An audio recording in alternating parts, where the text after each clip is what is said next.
have not yet had a chance to get to know Mr. Ribal Al-Assad. So I'd like to say a few words of introduction. I'm grateful to have gotten to know Ribal over the past few years. We've had some excellent collaboration, and we really are always inspired, actually, by your participation in the ICD events. Ladies and gentlemen, Mr. Ribal Al-Assad is the founder and chairman of Iman, an interfaith organization based in London. He's extensively involved in promoting dialogue, understanding, and relations between the Arab world and the West. Ribal was born in Syria and has lived in the West since being exiled from his country as a child. In many ways, he brings fresh ideas and perspectives to promoting dialogue between civilizations and strengthening international understanding. Ribal is a regular speaker on interreligious and intercultural platforms and regularly interacts with religious and cultural leaders, politicians, civil servants, academics, journalists, think tanks, cultural and religious groups all around the world. Ribal has a track record of promoting dialogue and the relations between Muslims, Christians, and Jews around the globe. Over the last years, he has successfully been involved in helping to tackle interreligious and intra-religious conflict and violence in Lebanon. One of his notable achievements was to help facilitate a rapprochement between the Alawites and the Sunni Muslims in northern Lebanon. Ribal is also the founder and director of the Organization for Democracy and Freedom in Syria, and chairman of the Arab News Network, satellite television channel, which broadcasts throughout Europe, the Middle East, and North Africa, promoting democracy, freedom, and peace in the Middle East. Ribal initially studied politics at Boston University, and he's fluent in Arabic, English, French, and Spanish. The topic that we'd like to discuss right now is a topic that I think is on all of our minds. We began this conference with a moment of silence, actually, in honor of actually the victims in Syria. And what we'd like to discuss now is the crisis in Syria, in particular in terms of also the involvement of the international community. And I wanted to begin, Ribal, we've had a number of discussions about this already, but I wanted to ask you to begin this panel. What do you expect from the international community right now in Syria? What is the risk if we had some sort of a hard power intervention? What is the opportunity of possible soft power interventions? And I think many of us are really getting frustrated and impatient. Every day is going on. There's more and more suffering, more and more dying. What do you expect from the international community in regards to Syria? Thank you very much, Mark, for the introduction. Thank you for having me again here. It's always a great honor and pleasure to be at the Institute for Cultural Diplomacy. Actually, I just arrived from the European Parliament, where I had meetings yesterday and the day before. I was addressing the Mashriq delegation regarding what we could do to get out of this, deadlock that we are in Syria. I have been campaigning for the past, since '97, actually, for democracy and freedom in Syria. And then I started in 2009, my organization. Just when the uprising started, I said it many times that the only way out of this crisis is for the regime to reform, is to have a national unity government, is to be able to move with an all-inclusive transition, peaceful to democracy. Unfortunately, this has not happened because there are. It's not only the powers in Syria that are, doing what is happening. Unfortunately, it has to do with international powers, including the West, Russia, China, some Gulf countries, including Qatar, Saudi Arabia, and Turkey, of course. And this is very sad because, it's very sad because the only people who are suffering today are the Syrian people on the ground. Until now, we have nearly 15,000 dead. And we haven't been able to achieve any way out. I think the other thing that is very important is that we should see on how the opposition groups in Syria are formed, and why aren't they able to show to the Syrian people that there is a viable alternative to the regime. If we go back at how things started in Syria, we all remember that it was a peaceful uprising, the same way as it happened in Tunisia, in Egypt, in Libya, in Yemen, Bahrain. The people in Syria wanted exactly the same thing. They want to live in dignity, in freedom, democracy. But again, they do not want to replace a dictatorship with a theocracy, as we all have seen what happened in Iran over 30 years ago, and we don't want that mistake repeated again. Unfortunately, again, I think there's a big blame also again to be put on Turkey because Turkey has only, I mean, they have taken or chosen one group, opposition group, which are mainly the Muslim Brotherhood. The Syrian National Council, which is mainly composed of the Muslim Brotherhood, as one of their former members, Mr. Kamal al-Labwani, who is a prominent opposition leader, who left the SNC, came out and said that there are Muslim Brotherhood hiding behind a facade of liberal. There are many other opposition groups out there, including our own, which is as large in number. There's also the Kurdish National Council, which is as large in number, which was not invited to any of the Friend of Syria conferences. There's also the National Coordination Committee, which is the internal opposition, who are as large again in numbers, which were not invited. And even though we have tried, all of these groups have tried to go to the Friends of Syria meeting. That they were in Tunisia, and the other one in Turkey, and in France. But unfortunately, none of us was invited. None of us was allowed to get even near the conference, even though we sent a delegation. And this is helping a lot the Syrian regime, because we are not able to explain to the Syrian people or to show the Syrian people that if this regime goes, they will be able to have a viable alternative. When Ms. Hillary Clinton comes out and says we want an all-inclusive transition, peaceful to democracy, and then William Hague says the same. Well, what they have done at the Friend of Syria conferences, it's hardly inclusive, it's hardly democratic, and it's hardly peaceful. Because when you invite only one group, which was not elected democratically, which is exactly, I mean, there were groups who were numbers of people who were chosen, who have left the country over 30 years ago, who do not exactly represent the Syrian people, all of the Syrian people. Well, this is a big problem. And this is what the Russians, and this is what the Chinese, and this is what the Syrian government have been saying, that this is fractured and fragmented opposition. Even the Americans today are saying that. And we need to stop that. We need to be able to unify the opposition to get out of this. And we need to, everybody has asked me during my visit to European Parliament, how do we unify the opposition? I said you should have a conference at the European Parliament and invite all the opposition groups. You cannot exclude anybody. They all have to come, they all have to be represented, and we have to show to the Syrian people that they are all represented and that there is a viable alternative if that regime moves away, if that regime is gone. And in that same way, we will be able to stop the regime on playing on the card of a fragmented opposition. We'll be able, again, to, as a unified force, to speak in one single voice, to go and tell the Russians, Chinese, whoever is back in Syria, that we are ready for dialogue. We know very well that the Syrian regime is not really ready for dialogue, but they're trying to use it as an excuse. So we have to play at their own games. We have to use that against them. And I think that once we go into a dialogue, we will elect them. It will be a peaceful and transitional change, an all-inclusive peaceful and transitional change.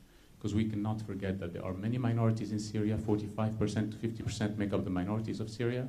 We have the Christians, the Alawites, the Shias, the Druze, the Turkmen, Kurds, Caucasians, Shias, Ismailis. And we cannot forget that. It's not only what you read in the news, there's 12% Christians and 10% Alawites, which is completely not correct. And those even surveys were done, I think, before the 50s, because the Ba'ath Party forbids having any surveys regarding, religion, ethnic groups, or other than that. So we have today to move forward. I think that's the only solution out, because today, as we have seen lately, there's Russia has sold the latest systems for the surface-to-air missiles, surface-to-sea missiles, over 3 million gas masks.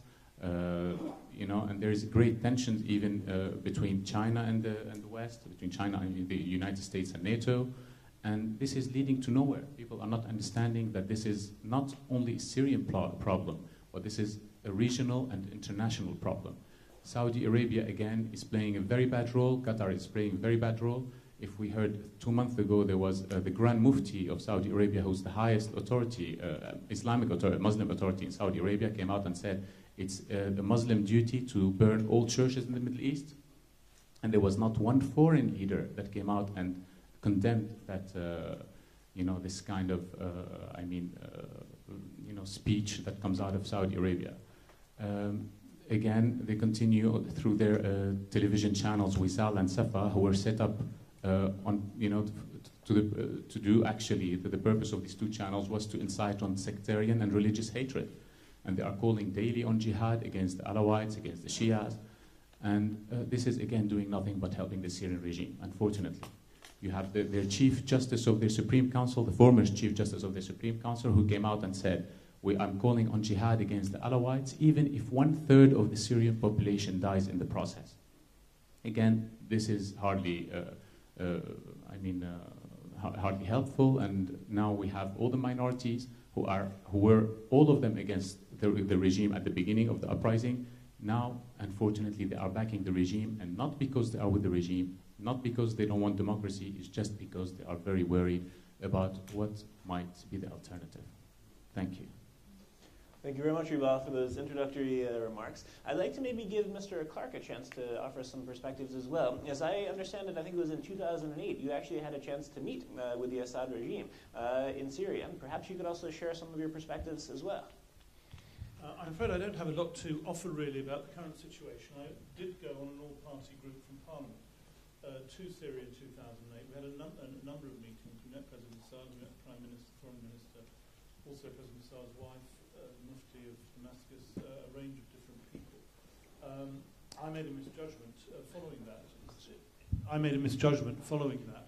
In that I thought there was some desire on the part of President Assad to modernize his regime and to move to a better position.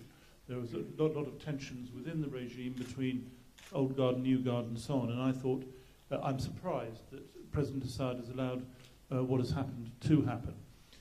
Imran would know far better than I what the reasons for that are and what the tensions within the Syrian government are. But I have to say, Mark, I feel very pessimistic at the current situation. I think the Annan process, which the UN has established, was the best possibility, but clearly it's not been a successful possibility. Clearly it hasn't succeeded. I understand what you were saying about the need for a united opposition, but I don't think, with respect, that will come out of a conference or something. There needs to be some common purpose, and maybe that can be achieved. A conference might help do that. But the key problem in the current situation isn't the absence of an alternative to Assad. It's a lack of clarity about how to move the Assad regime at all, and how to move it from its current position, either to change its own behaviour or to stand down and to allow some other process to happen. And I don't myself, and I apologise for my ignorance on this, I don't myself see a process where that is happening. And the only process which I can see is the United Nations process, flawed though it is, and unsuccessful though it has so far been. I think military intervention would be a big mistake in the current situation. I don't see how that would move the situation forward. Syria is an extremely complicated country. Reference has already been made to the very diverse population of the country, but also its geographical location and the interests of countries around are very significant and very substantial. And I think a direct military intervention I can only see how it would make the situation worse, not better. I can't, it's not my role here to defend the British government's position or the American government's position vis-à-vis the conduct of the Friends for Syria organisations. But in general, I think dialogue with the widest range of people is the right way to go. But as I say, I don't think that's the central problem. The central problem is I don't think anybody looking at the situation is saying, well, here is a way of getting the Assad government to change, either to change internally so that some aspects of what it's been doing don't happen, or to change in the more fundamental sense of standing down and allowing some other form of process to emerge. Now, I'm certainly out of date. I'm not up to speed with the situation at the moment, but that still seems to be the only long-term solution. Syria, for a very long time, has been outside much of mainstream political thought. Indeed, the reason for this delegation when I went was to try and encourage the Syrians to have more dialogue with the West, and also to encourage on the other side the Americans and also the British to have a more positive approach towards dialogue with Syria. There were problems with that, but my belief in all of these situations is dialogue is generally beneficial, and that is the way to try and move things forward. So that's my thoughts on the process. It doesn't offer anything very substantive, I'm afraid. But I think I would hang on to the Kofi Annan peace proposals as the kind of way to try and make progress, despite the fact that obviously that hasn't succeeded so far. Thank you very much, Mr. Clark. Mr. Yakis, Ribal made reference also to Turkey and the role that Turkey has played and perhaps could play in the future. It would be wonderful to hear your perspectives on the issue. Thank you very much. For Ribal, of course, Syria is the first home. For me, it is second home because I served there for 4 years, but long in the past, in 1980, from 80 to 84. And I have very good friends. I still keep in touch with them. And during the process, when Turkey took a position, I was not in the government. So in Turkey now we are grown enough to disagree with what the government is doing. In my opinion, the Turkish government supposed that Bashar Assad's fall is imminent, and learning from the experience that in Libya, Turkey was a little late to come forward to act with the international community. This time, Turkish government in Syria wanted to go ahead and burn the ships with the regime too soon, and lost the leverage or the positive role that it could play in the solution of the Syrian problem. Now Turkey is suffering of this. In diplomacy, of course, having served for 40 years in diplomacy, I learned that one of the main rules in diplomacy is not to put all your eggs in the same basket. Turkey had put unnecessarily all its eggs in the basket that supposes that Bashar Assad's fall was imminent. When I was invited to a live television program at that time, I said, in such circumstances, the fall of a regime is like predicting earthquake. It may happen next week, it may happen next decade. They said, but how can you figure out that Bashar Assad can stay another 10 years? I said, we do not know, and we should not bid on one solution, but we have to think of all possible alternatives. The solution, everything was said before me by Ribal and by Mr. Clark. So what I want to add to this is that, in my judgment, the solution that could be workable, it is very difficult, of course, to devise a solution and say that this is the only solution. But still, I believe that the solution that may work to a certain extent is a solution that will make Bashar Assad part of the solution rather than part of the problem. One way or another, it has to be involved. Bashar Assad, the present regime, has to be involved in the solution. Why do I say so? Because in Syria, as I said on another occasion yesterday, the destiny of the regime, political team, and the army, and the security, and the intelligence are so linked to each other that they cannot be separated. If it falls, the others also will fall. And when all these four elements of a state falls, then the country will fall inevitably in a chaos. And if the country falls into a chaos, whatever we are fearing at present, the number of deaths each passing day, will increase tremendously, And it may turn Syria into a battleground of proxy wars, which is even worse, and because of the complexity, because then the interests of other countries will also come into play. And when there is chaos, there will be, if there are 50 or 60 people dead each passing day now, at that time there will be 300 and 400 people dead with no solution. And my feeling of, my understanding of the attitude of many countries, part of the international community, with the exception of China and Russia, is that they believe that let's bring down the regime, and what will happen, we will discuss it later. This is not the solution.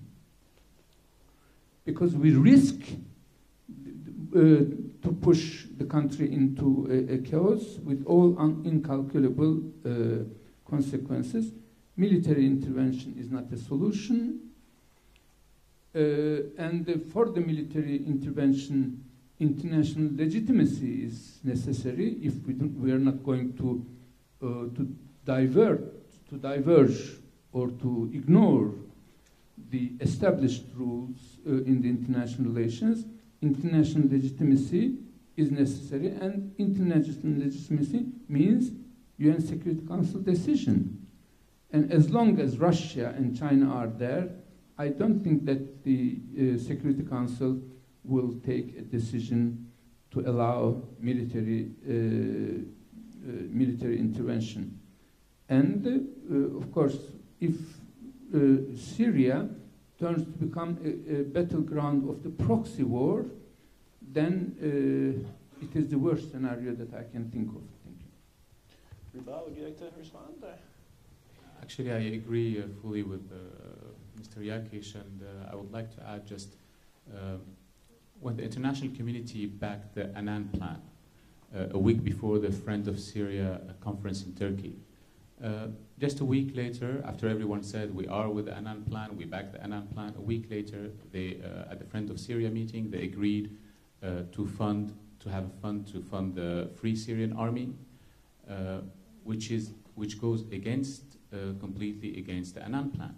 I mean, how could we say we backed the Annan Plan, which talks about dialogue, about stopping violence from all sides, and then giving funds, and salaries to the Free Syrian Army, and agreeing to give, the United States agreed, I think, to give 20 million in night vision, night goggles, and other communication equipment, which I'm sure it's not used for any peaceful purposes.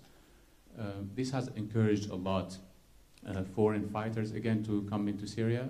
U.S. Head of Intelligence James Clapper said that now we have Al-Qaeda people in Syria. There was an El País article last week saying that there are Spanish fighters who disappeared in Syria. One of them has died there, originally from Arab origin. We have Kuwaitis, Libyans, Saudis. There was many reports of all of these fighters are today in Syria. And there's a huge, crimes and atrocities that are being committed. And unfortunately, when there was the massacre, the Hula massacre, for example, that happened in Syria, and then there was another massacre a week later, I was very careful not to blame just one side. You have to blame the two sides, because if you blame it on one side, you will encourage the other side to do more of these actions, because they will think that they have a green card, and this is giving them, this is a great opportunity for them to kill more children, to kill more women, more elderly people, more civilian, so that there will be more blame on the regime. And I don't think that's the way that we should, that this should go forward. I think the only way, as Mr. Yakis said, it's to have, and Mr. Clark, of course, that we have to have, a dialogue. We have to follow the Annan, plan, even though it gives very little hope, but we still have to believe in that little hope, because if not, it will be, I think, a civil war in Syria. It could lead to civil war, and unfortunately, civil war in Syria would not stay in its borders, because Syria is not Libya. Syria has 500,000 soldiers. Syria has the largest chemical arsenal in the world. You know, they have already, as I'm sure Mr. Yakis knows, they moved their you know, chemical warheads. They're aimed at Turkey now. They have 5,000 tanks. They have security services. They have over 2 million Ba'ath Party members. And they have Hezbollah in Lebanon. They have General Aoun and his people in Lebanon. They have all the pro-Iranian groups in Iraq, the Sadr militias and all other militias. They have the Iranian Al-Quds forces who have admitted a month ago that they are now present in Syria and fighting in Syria. So this could give you a little idea of what could come next if things get out of hand in Syria. Thank you. Well, unfortunately, I'm hearing lots of pessimism from the panel, but in any case, I'd like to actually turn it over to all of you. I'm sure you have many questions. We have a prominent audience, also a very international audience. My colleague Katie has the microphone. I see there's the first hand in the front. And then Professor Anita, if you, as well as everyone, could briefly introduce yourself when posing the question, that would be great. And if you could stand also for the camera. Okay, Fabrizio Anita. No, just a question. I didn't understand whether the army, the Syrian army, could play a role similar to the role that we had in Libya and in Egypt. So something that manages to go to perform as a cushion between one falling regime and the Muslim brothers. I think it's very difficult because the Syrian army, as I said, Libya didn't have really an army. They had small groups. They had over 30,000 soldiers, all divided into different fractions. But Syria, it has 500,000 army, and it's, you know, in Syria it's different. As you have seen in Libya, even in Libya, yes, Gaddafi is gone. But what do we have today? We have complete chaos. The prime minister, member of he's from the NTC, and he was attacked 2 months ago in his own office. Last week, there was a convoy coming from Malta. Rebels arrested the convoy and took out the delegation. They told them to get out of their cars, and they took the cars away from the government. It's really a state of chaos today in Libya. The fights continues. The British ambassador's convoy got attacked in Libya. So there's not really a state of security. As you've seen, they gave, as soon as the regime collapsed, now Islamists are in full strength in Libya. In Tunisia, the same. In Egypt, unfortunately, it's the same. But Syria is very different because it's not, as I said, half of the Syrian people come from minorities. And again, the other half are not Islamist at all. As you have seen, Damascus and Aleppo, who are the two largest cities in Syria. And in Damascus alone, there is 6.5 million people living in Damascus, 5 million in Aleppo. This is half of the Syrian population living in these two cities. And these two cities have not risen against the government. Nobody asked themselves why. Because these two cities are exactly like Beirut. People are merchants, businessmen, and others, and they refuse to have an Islamic regime. They want and they yearn for democracy, but they certainly don't want to change, the actual regime for a sheikh or a mullah that has been promoted by Saudi Arabia on TV, for example, which they certainly don't want to see that, and it's not very encouraging for the army neither. I hope it answered your question.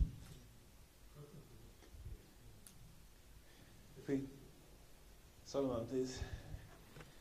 Well, I was very interested to listen that two statements. One is that Syria is very different. Actually, every country in the Middle East is very different. Libya is very different. Iraq is very different. Afghanistan is very different. Even Yugoslavia was very different. None of them is like Finland. Finland is something else. But in each of these cases, it was only the military solution which was working. And I would say that the world has never been too fast in implementing military solutions. The military solutions have always been delayed. Starting even from the Second World War, when the United States government were hesitant to jump into the war, the United States government even didn't want to bomb the rails of the railways which were bringing the people to the concentration camps. They did not want to provoke Hitler. They were expecting Hitler to become part of the solution. Hitler could never become part of the solution. Milosevic could never become part of the solution. Saddam Hussein could never become part of the solution. Gaddafi could never become part of the solution. President Assad was part of the solution for 40 years now. He cannot be 40 more years part of the solution. His time is over. And that's why, with all complications, I had the opportunity to visit Syria in my ministerial incarnation. I visited Assad and other people there, and Bulgaria has excellent relations with Syria since communist times, when dozens and thousands of Syrian students were educated in Bulgaria. That's why there is some very friendly relationship between the peoples. But with all my due respect to the complexity of the situation, frankly speaking, the military solution is the one that may offer something, may offer perspective. I do not say that it gives immediate answer to all questions, but at least gives the beginning of giving the answer to the situation.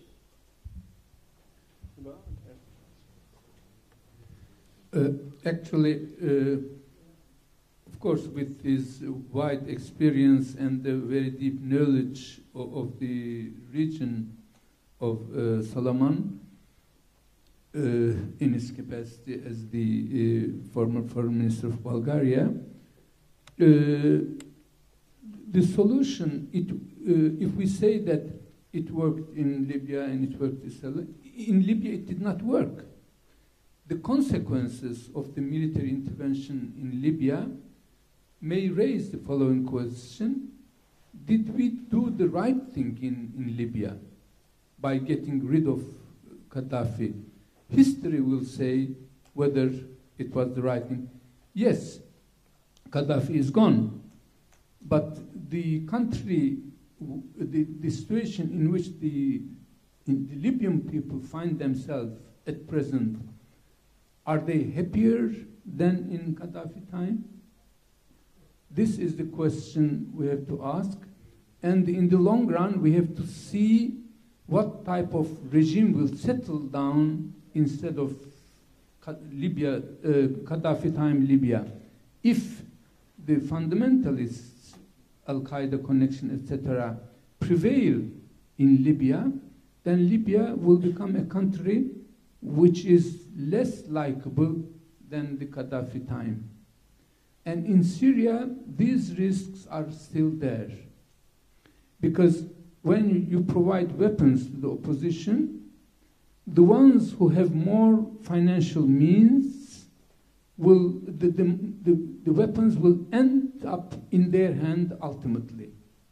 Because in a turmoil, the weapon that you provide to one person, if he has no obligation to keep this weapon, he may sell it at a reasonable price to another one, and those who will be able to pay for it are Al-Qaeda connection people. So we may produce another Syria where fundamentalism is establishing itself and taking root. This is the risk. Thank you.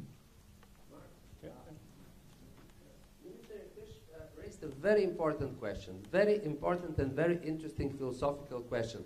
Is the Libyan people today happier than before?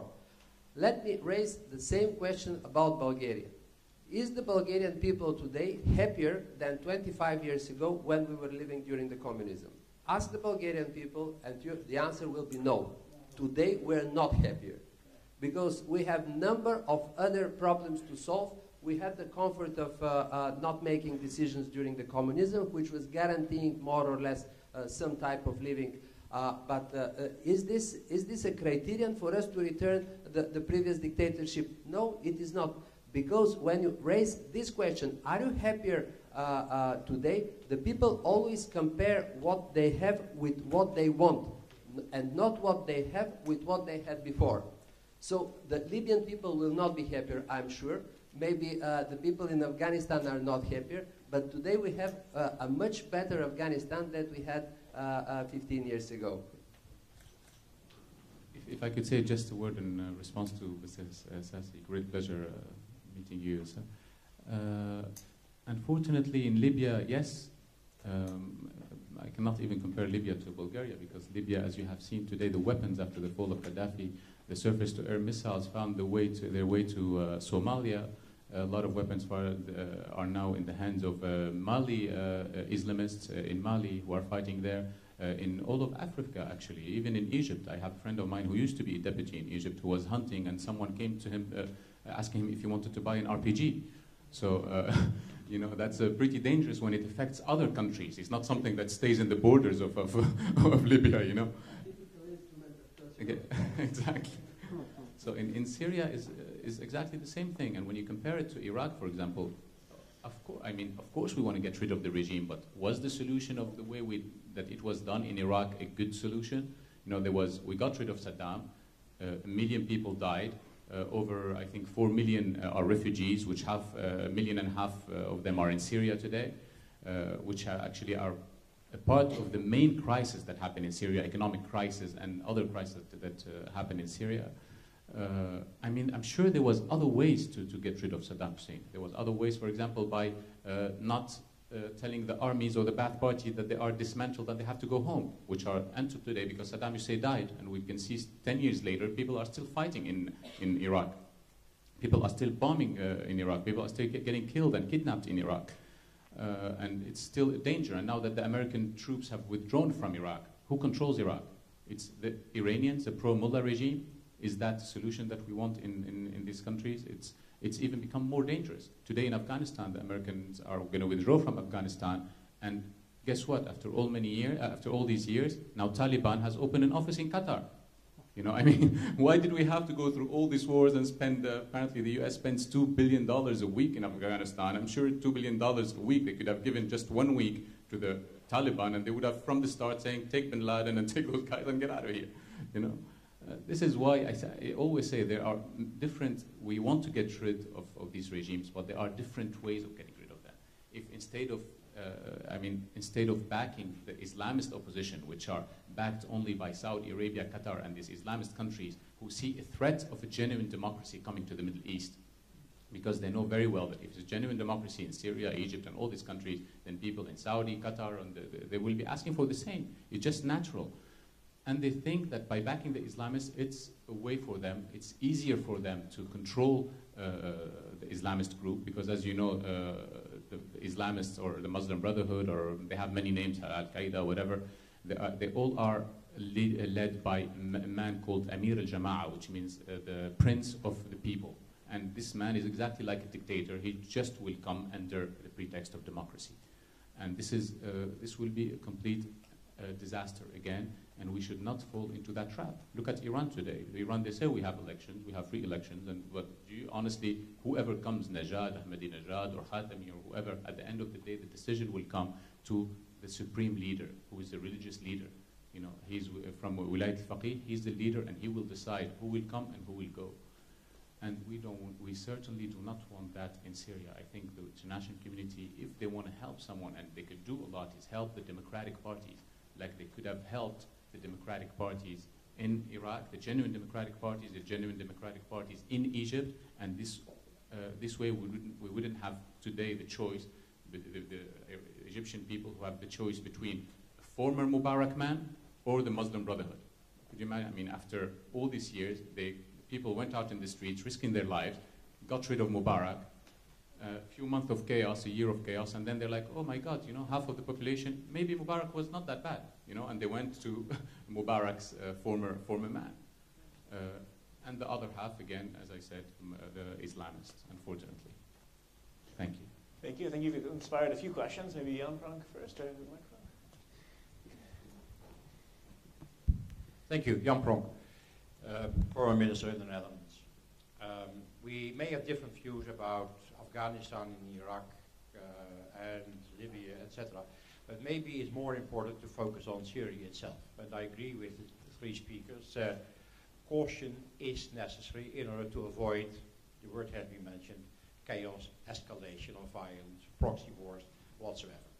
You have asked, rightly so, for unification of all opposition groups in a more or less political, non-violent manner. I agree with that. I think it's not enough. You also need unification of the international community, because that's the other side of the coin. And what we see at the moment is a major fight, I would say, between the big parties within the P5. I'm quite puzzled about the way in which the Russians and the Americans at the moment are disagreeing about something which is extremely dangerous in the region, with major consequences maybe for the region as a whole and even for world peace. And then there are also a number of other countries which you have mentioned with all different interests. Would it be possible at a certain moment to have an initiative also to get all important parties outside, to get together and to have a common strategy based on enlightened self-interest in peace in the region in order to avoid escalation at a world scale, which then also would include, I think I mentioned it also yesterday already, the possibility that countries which do not like many other countries still work together, which means together with Iran, together with Israel, together with Turkey, to mention three major powers in the region, and then the P5.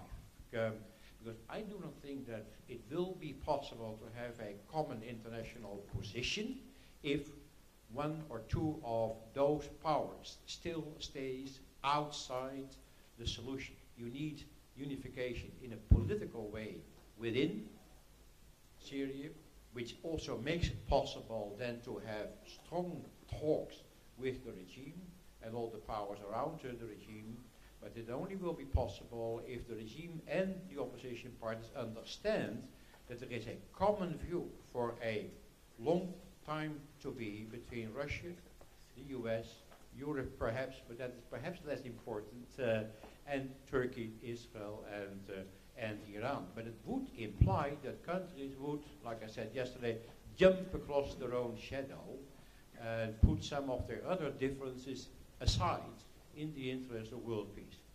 Any comment? I think Russia is trying to do this at present. There were other initiatives, but the one which is closest to your suggestion is the initiative taken by Russia. They want to bring together Iran, Turkey, P5, and perhaps other countries that have direct interest. Would it work when they bringing this country together is one thing, producing a decision after the meeting is something else. Whether they will be able to come up with something concrete, then it remains to be seen. Thank you. Yes, I think, of course it's possible, but before doing all of that, we need to unify the Syrian opposition because it's the basis of the Annan plan. And it's basis of what Russia is proposing also, that there has to be dialogue between this regime and between the opposition. But what kind of opposition? You are leaving an excuse to the Syrian regime to always say, but what kind of opposition are we going to talk to? They can't even agree between themselves, you know? And which is true, unfortunately, the Syrian regime has played a very smart game at dividing the opposition, and this is why the only people that could unify them is the international community. I mean, they could be easily in a conference which could lead, as Mr. Clark said, that it could lead to having them first in a room, letting them agree to the